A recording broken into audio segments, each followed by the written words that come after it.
বৃহস্পতিবার সকাল 10টায় সারা দেশে একযোগে শুরু হয়েছে এইচএসসি ও সমমান পরীক্ষা। 9টি সাধারণ শিক্ষা বোর্ডে অভিন্ন প্রশ্নপত্রে পরীক্ষায় অংশ নেয় শিক্ষার্থীরা। চট্টগ্রাম শিক্ষা বোর্ডের অধীনে 114টি কেন্দ্রে নেওয়া হচ্ছে পরীক্ষা। সুষ্ঠুভাবে পরীক্ষা গ্রহণে 23টি ভিজিল্যান্স টিম গঠন করেছে শিক্ষা বোর্ড। ভয় ভীতিহীন পরিবেশে একটি সুন্দর পরিবেশে আমাদের শিক্ষার্থীরা পরীক্ষা দিচ্ছে। আমরা যতটুকু খবর নিয়েছি আল্লাহর রহমতে কোথাও কোনো সমস্যা নেই, সুন্দরভাবে পরীক্ষা এগিয়ে চলছে।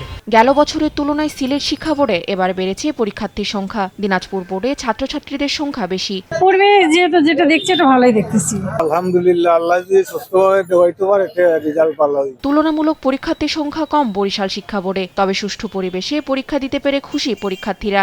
এভারেজ মোটামুটি আলহামদুলিল্লাহ ভালো হয়েছে। মোটামুটি লেখার মতো বা যারা এভারেজ স্টুডেন্ট পড়ছে তারাও পাস করার মতো ভালোই কোশ্চেন।